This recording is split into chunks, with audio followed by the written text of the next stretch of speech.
चलो last topic हम लोग का वेलोसिटी ऑफ ई फ्लक्स था कल का क्लास।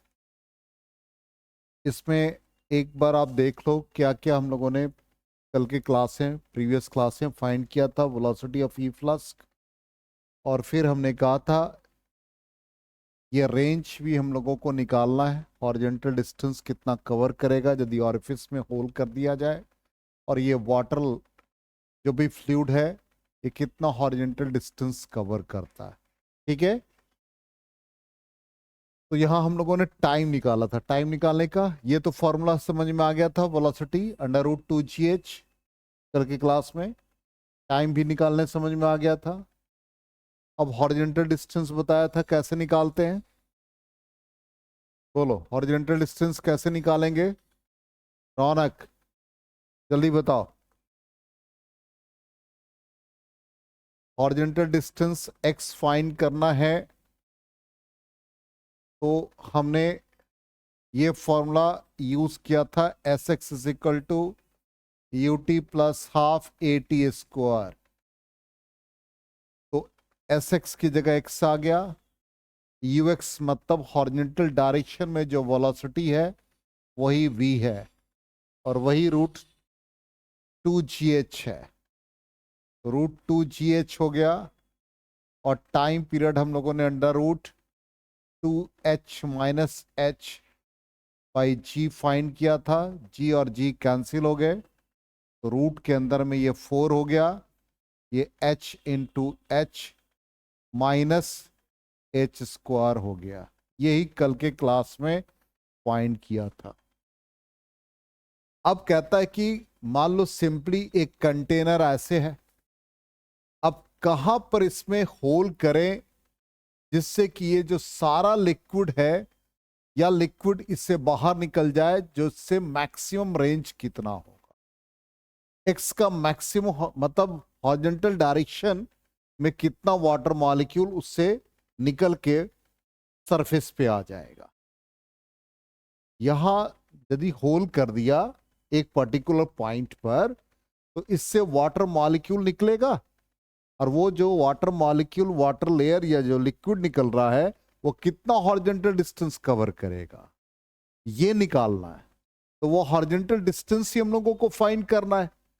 तो मैक्सिमम हॉरिजॉन्टल डिस्टेंस कितना होगा, एक्स तो हम निकाल चुके हैं। तो मैक्सिमम इस क्वांटिटी को मैक्सिमाइज करने के लिए हम लोग पढ़ चुके हैं, कोई भी क्वांटिटी को मैक्सिमा या कोई मैक्सिमाइज और मिनिमाइज करते हैं तो डिफरेंशिएट करके जीरो पुट करते हैं।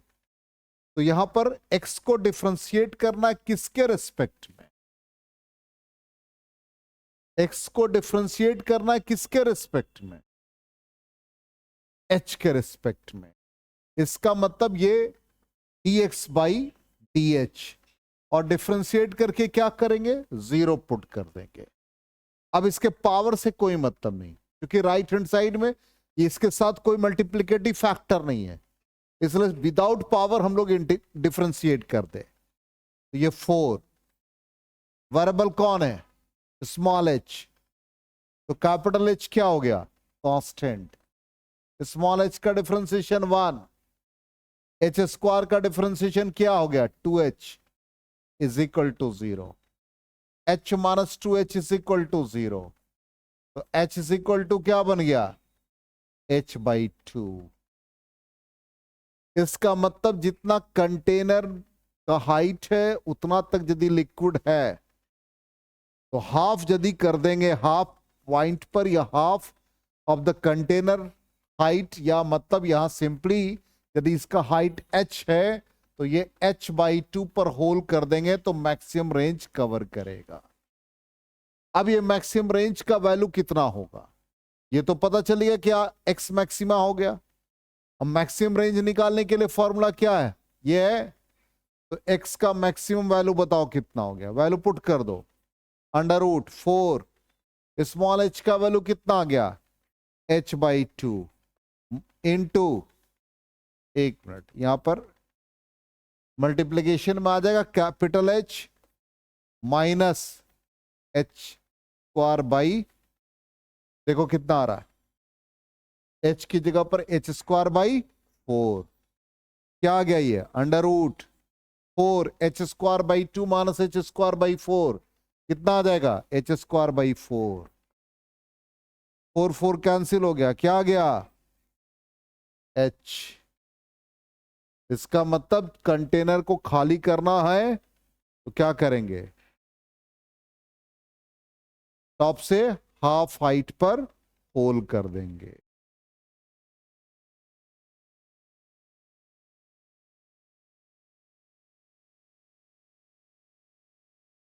ये वैल्यू याद रखना है।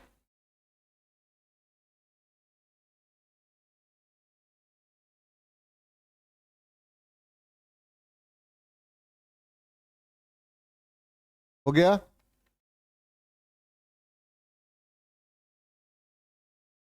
इरेज करें तो हम लोग अपने रिजल्ट को ही वेरीफाई कर ले। कल वही था, उसी को कंटिन्यू करते हुए टाइम तो कल ही निकाल दिया था, आज भी इसको रिकॉल कराया। देखो यहां पर during the time T liquid is moving horizontally with constant velocity v जो अंडर रूट 2gh है, और हॉरिजॉन्टल रेंज यही आया। रेंज को मैक्सिमाइज करने के लिए डिफरेंशिएट किया तो कहां तक आया? h/2, और मैक्सिमम रेंज कितना? h आ गया। क्लियर? अब आ जाए, जैसे इस बर्नौलिस थ्योरम का एप्लीकेशन क्या है। तो जैसे पहला एप्लीकेशन है कि जैसे दो बोर्ड और दो बस हैं, side by side same direction में मूव कर रहे हैं, ठीक? तो उस कंडीशन में कहता है कि in according with the Bernoulli's principle जो प्रेशर बिटवीन देम है वो रिड्यूस कर जाता है, और उसके कारण से इन दोनों के बीच में एक अट्रैक्शन होता है। इसलिए कहा जाता है जब आप ड्राइविंग कर रहे हैं तो यदि दो हेवी व्हीकल, मान लो सपोज बाइक से जा रहे हो, कार से जा रहे हो, तो उसके नियर बाइक कभी नहीं रहना चाहिए, ठीक? रीजन क्या है? कि ऑब्वियसली जैसे मान लो ये एक बस का पोजीशन है, इसका वेलोसिटी है, दोनों सेम डायरेक्शन में, इसका भी एक वेलोसिटी। अब यहां ये एयर जो इसके बीच में, यहां एयर आउटसाइड, ठीक? हम लोगों ने बर्नौलिस थ्योरम जो पढ़ रखा है, P pressure energy per unit volume, kinetic energy per unit volume. Suppose इसका कोई ग्रेविटेशनल हाइट नहीं, दोनों सेम हाइट पर है, तो उसको हम लोग नेग्लेक्ट कर लें, इज इक्वल टू कांस्टेंट। अब यहां पर एटमॉस्फेयर के द्वारा जो प्रेशर, या इस पर जो प्रेशर P1 लग रहा है, इस पर एक प्रेशर P2 लग रहा है, तो इस एंड के लिए यदि हम इस ऊपर फर्स्ट व्हीकल का देखें तो ये होगा। दूसरा वाला क्या आएगा कंडीशन? ये कांस्टेंट होगा। दूसरे वाले का क्या आएगा? Half rho v2 square. P1 minus P2 क्या आएगा? Half rho v2 square minus v1 square. इसका मतलब ये दोनों मिलकर के क्या करेगा? एक प्रेशर डिफरेंस क्रिएट करेगा। क्लियर? एक प्रेशर डिफरेंस क्रिएट किया, और यहां का वेलोसिटी क्या होगा? इंक्रीज कर जाएगा, v इंक्रीजेस, क्योंकि v2 greater than v1। v2 square minus v1 square आया तो वेलोसिटी इंक्रीज कर गया, और एक प्रेशर डिफरेंस क्रिएट हुआ, और इसके कारण से क्या होगा? दोनों के बीच अट्रैक्शन होगा। समझ में आया? इसलिए यदि आप दो हेवी व्हीकल जा रहा है और दोनों सेम डायरेक्शन और बीच में आप बाइक से मूव कर रहे हो ना, तो आपको फील होगा कि हम एक कार की तरफ या एक हेवी व्हीकल की तरफ अट्रैक्ट हो रहे हैं, या लेफ्ट व्हीकल की तरफ अट्रैक्ट हो रहे हैं, क्योंकि इस रीजन में वेलोसिटी क्या हो जाता है? इंक्रीज कर जाता है, और दोनों के बीच एक अट्रैक्शन होता है due to created in pressure difference, यदि उसके बीच में एक प्रेशर डिफरेंस क्रिएट हो रहा है, ठीक? ये बर्नौलिस थ्योरम का एक एग्जाम्पल है। इसी तरह से हम लोग अच्छा लिख रहे हो, लिख लो, कोई बात नहीं।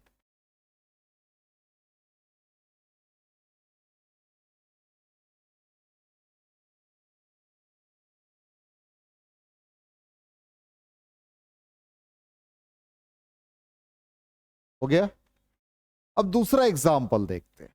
Next example, second example, working of an airplane. Aeroplane का, एयरप्लेन का है, ये भी बर्नौलिस प्रिंसिपल पर बेस्ड है।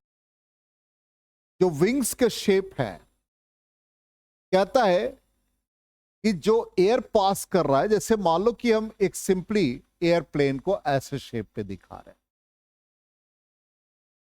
अब विंग के अपर और विंग के लोअर, अपर एंड पर एक एटमॉस्फेरिक प्रेशर पी नॉट है। यहां से भी प्रेशर डिफरेंस या प्रेशर एक्सर्ट कर रहा है पी नॉट, ठीक। इसका वेलोसिटी v। अब कहता है एयर जो पास कर रहा हायर स्पीड, इसका मतलब यहां जो प्रेशर एक्सर्ट हो रहा है वो पी नॉट एटमॉस्फेरिक, और नियर बाई इसके जस्ट नजदीक जो होगा वो प्रेशर क्या होगा, डिफरेंट होगा, वो पी नॉट डैश। इसका मतलब इन दोनों के बीच जो डिफरेंस हुआ वो P not minus P not dash, ठीक। अब ये प्रेशर डिफरेंस इस पर्टिकुलर, मान लो कि इसका अपना एक वेट एक्ट कर रहा है, तो उस कंडीशन में प्रेशर होता है फोर्स अपॉन एरिया। जो एरिया पूरा इस एरोडायनेमिक शेप है, तो उस कंडीशन में इतना फोर्स इसके ऊपर लगेगा P not minus P not dash into area, जिसके कारण से ये लिफ्ट हो जाता है। और P not larger than P not dash, इसलिए ये अपवर्ड लिफ्ट हो जाता है। ये बर्नौलिस प्रिंसिपल पर ही बेस्ड है।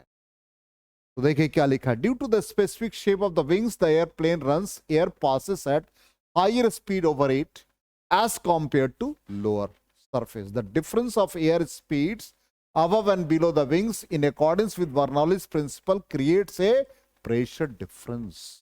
एक प्रेशर डिफरेंस क्रिएट किया, जिसके कारण से देखो क्या लिखा है, due to which an upward force called dynamic lift, which is equal to pressure difference into area of wing act on the plane। और ये किधर लग रहा है, acts on the plane, और ये किसका डायरेक्शन क्या होगा, वर्टिकली अपवर्ड। तो लिखता है this force becomes greater then weight of the plane will rise up. ये सब हेल्प करेगा हम लोग को प्रॉब्लम बनाने में। इसी तरह से जब देखोगे कि बहुत तेज विंड का ब्लो हो रहा है, तो जो एस्बेस्टस रूफ है वो उखड़ जाता है, उड़ जाता है। क्या रीजन है, यही रीजन नेक्स्ट स्लाइड में देखो, यही है। ये सिंपली मान लो एक हाउस इस शेप का है और यही एस्बेस्टस रूफ लगे हुए। अब विंड ब्लो कर रहा है, तो इस कंडीशन में प्रेशर बिलो द रूफ, यहां भी एटमॉस्फेरिक प्रेशर लग रहा है, और अबव द रूफ वो भी एटमॉस्फेरिक प्रेशर लग रहा है, ठीक। अब यहां पर ये जो अबव द रूफ है पी नॉट, और ये पी नॉट डैश। तो इस कंडीशन में पी नॉट अबव है और पी नॉट डैश बिलो। तो जब एयर का ब्लो बहुत ज्यादा होगा तो यहां का वेलोसिटी इंक्रीज कर जाएगा। इसका मतलब P not dash larger than P not. ये प्रेशर ज्यादा हो गया तो ज्यादा फोर्स से क्या होगा, ये अपवर्ड राइज करेगा और एस्बेस्टस रूफ जो है वो निकल जाएगा। समझ में क्लियर? ये सब एग्जाम्पल है जिसको हम लोग छोड़ देते हैं बर्नौलिस प्रिंसिपल पे। बेस्ट जितने भी इससे रिलेटेड जितना भी एग्जाम्पल उसको पढ़ोगे तभी प्रॉब्लम सॉल्व होगा। हो गया? अब देखिए इससे रिलेटेड क्वेश्चन कैसे बनता है।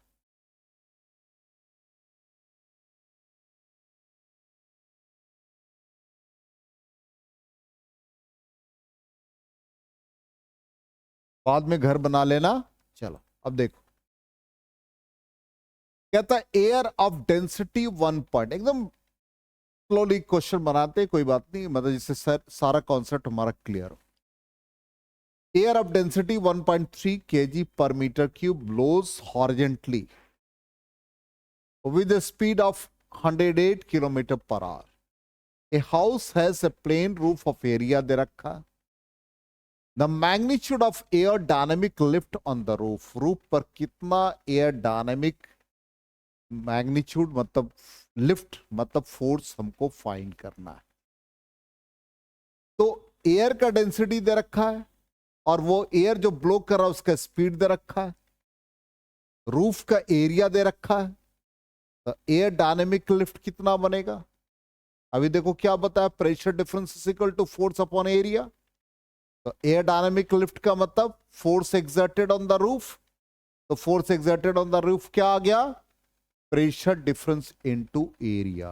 देखो अभी just formula, pressure difference into area. ठीक, तो अब देखो सबसे पहले हम लोग क्या करें, प्रेशर डिफरेंस निकाल ले। अभी क्या बताया, force is equal to pressure difference P1 minus P2 into area. इसका मतलब ये क्वांटिटी हमको फाइंड करना पड़ेगा ना। तो बर्नौलीज प्रिंसिपल के according pressure difference P1 minus P2 is equal to half rho V2 square minus V1 square. Density air का कितना है 1.3, क्लियर। V कितना ब्लो कर रहा है 108 किलोमीटर पर आवर, 108 को मीटर पर सेकेंड में कन्वर्ट कर दो 5/18, तो ये 6 से कैंसिल हो गया, तो कितने आ गए 30 मीटर पर सेकेंड। तो V2 की जगह पर 30 स्क्वायर और लोअर को हम 0 मान लें। ठीक, तो इसका कैलकुलेशन कर लीजिए, तो ये हमने डायरेक्टली लिख दिया 450 इंटू 1.3, ये आ गया प्रेशर डिफरेंस। यहां पर हम इसके वैल्यू को सब्स्टिट्यूट कर दें 450 इंटू 1.3, और एरिया ऑफ रूफ दे रखा 40 मीटर स्क्वायर, तो 40 से मल्टीप्लाई करके देखो रौनक, तुम्हारा मोबाइल क्या कैलकुलेटर, मोबाइल में जो कैलकुलेटर है तुम्हारा तो साइंटिफिक कैलकुलेटर है ना, क्या रिजल्ट दे रहा है चेक करो। 450 इंटू 1.3 इंटू 40 कितना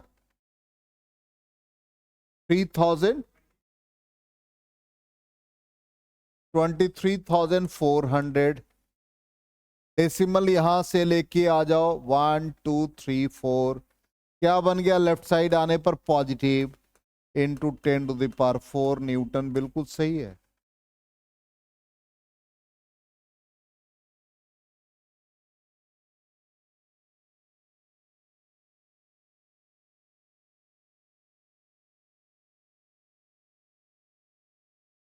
ठीक, चलो नेक्स्ट।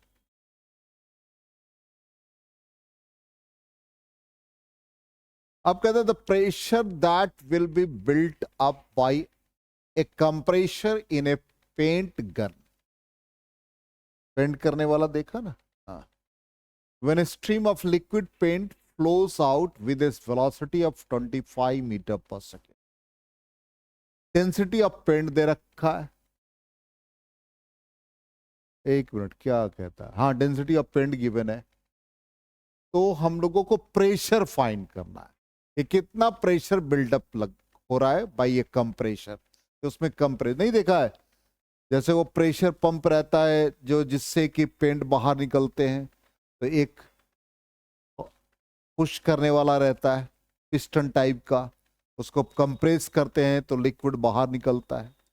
ठीक, तो वही कहता है कंप्रेशर पेंट गन मशीन में लगा हुआ है और स्ट्रीम ऑफ लिक्विड जो फ्लो कर रहा है उसका वेलोसिटी 25 मीटर पर सेकेंड है और पेंट का डेंसिटी दे रखा है, हमको प्रेशर फाइंड करना है।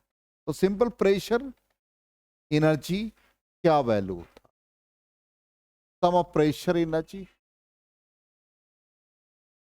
Kinetic energy, potential energy per unit volume remains constant. तो प्रेशर डिफरेंस किसके बराबर? Half into rho V2 square minus V1 square. तो लोअर मोस्ट पॉइंट का हम इनिशियल वेलोसिटी V1 0 ले लें, तो कंप्रेशर फिक्स है, उसके ऊपर एटमॉस्फेरिक प्रेशर नहीं लग रहा, तो मान लो P1 माइनस P2 का डिफरेंस P आ गया, तो half rho V2 square minus V1 square का एक पार्ट आ गया हाफ रो V स्क्वायर। इसलिए प्रेशर को हम लोग क्या लिख सकते हैं? Half rho V square. यदि नहीं समझ में आया तो हम एक्सप्रेशन को लिखते हैं, ध्यान देना, P1 minus P2 is equal to हम लोग क्या लिख रहे हैं? Half rho V2 square minus V1 square. एक एंड जो रिमेन स्टेशनरी तो V1 0, P2 0 ले लिया, तो P इज इक्वल टू या P1 is equal to half rho V2 square. इसको एक स्टैंडर्ड फॉर्म में P is equal to half rho V square लिख दिया। अब रो डेंसिटी है, तो डेंसिटी पेंड का कितना दे रखा है? 0.8 ग्राम है, ठीक। तो क्या आ जाएगा? पर सेंटीमीटर क्यूब। तो MKS में इसको ले आओ, तो किसमें पूछ रहा है? न्यूटन पर मीटर स्क्वायर में। तो क्या बन जाएगा? ये 10⁻³ आ जाएगा। सेंटीमीटर को भी कन्वर्ट करोगे, ग्राम को भी कन्वर्ट करोगे, तो 10⁻³ आ गया। तो 0.8 इंटू 10⁻³। V कितना है इसका? वेलोसिटी देखो 25 का होल स्क्वायर करो, देखो कैलकुलेट करके कितना आता है? 250 10⁻³। ठीक, एक डेसिमल को इधर ले आए तो 2.5, एक 10 का पावर पॉजिटिव हो गया, तो 2.5 इंटू 10 पावर कितना? सॉरी, 2 डिजिट आया ना, तो एक और आ जाएगा, तो 2.5 इंटू 10 पावर 5। ऑप्शन हमारा सी आ जाएगा।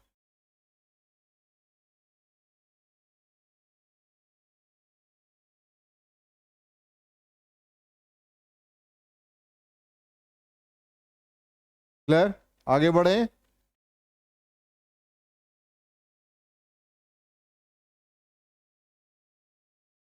नेक्स्ट क्वेश्चन कहता है a syringe of diameter 1 centimeter having a nozzle of diameter 1 millimeter is placed horizontally at a height 5 meter from the ground.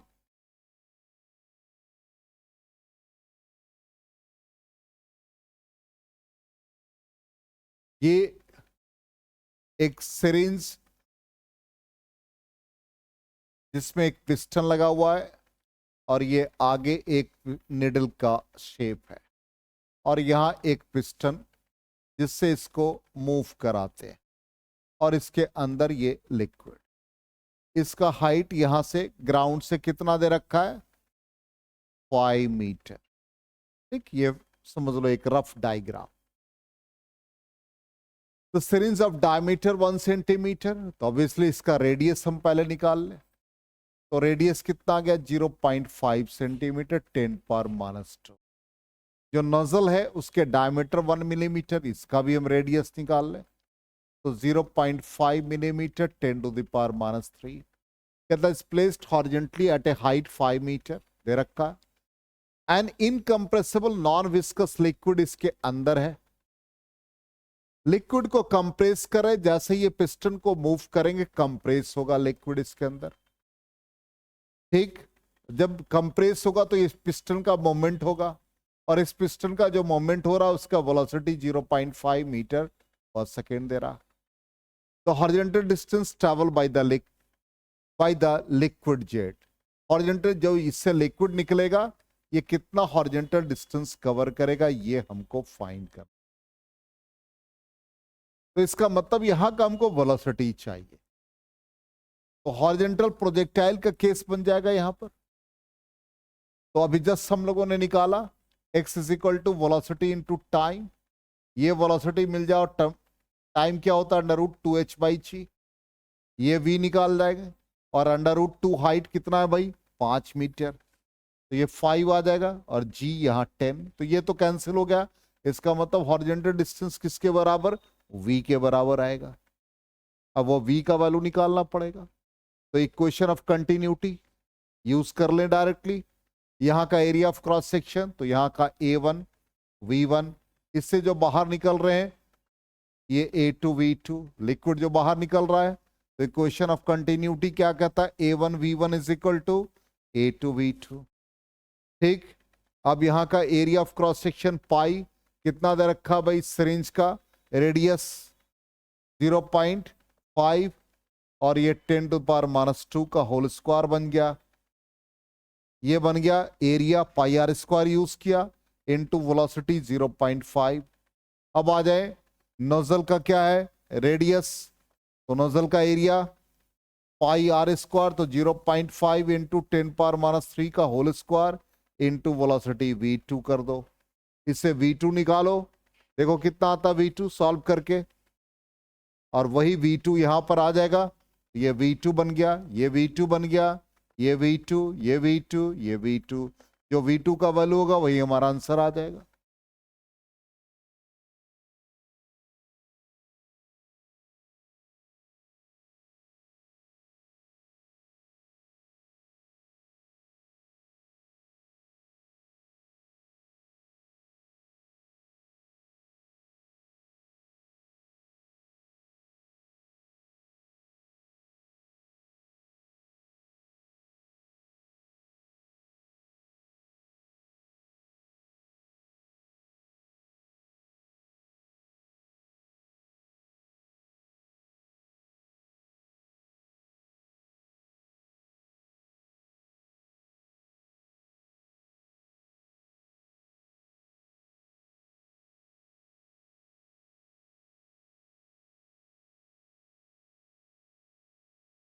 कितना है v2 कैलकुलेट करके चेक करो।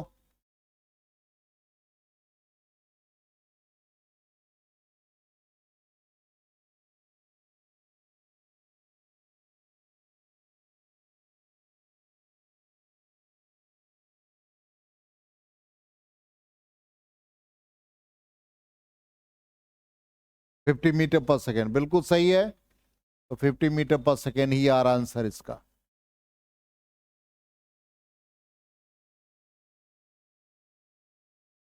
हो गया, आया 50, आशीष आया 50 तुम्हारा, रौनक तुम्हारा, तुम तो कॉपी कर रहा है बस। चलो तो आंसर तो है 50 मीटर। चलिए नेक्स्ट आ जाए। कहता है एन एयरप्लेन ऑफ मास दे रखा 3 into 10⁴ kg and total wing area 120 meter square is in a level flight at same height. The difference in pressure between the upper and lower surface of its wings in kilopascal. Difference in pressure kilopascal. तो अभी just बताया कि aerodynamic lift कितना हो जाएगा, force pressure difference into area. इसका मतलब pressure difference P1 minus P2 is equal to force upon area. तो फोर्स का मतलब वेट mg, किसका, एयरप्लेन का, बाई सरफेस एरिया। मास कितना है देखो, सिंपल क्वेश्चन है ये, 10⁴, जी का वैल्यू 10 और एरिया कितना विंग्स का 120। देखो ये वैल्यू किलो पास्कल में पूछा है, ध्यान देना 10⁻³ के ऑर्डर में आएगा।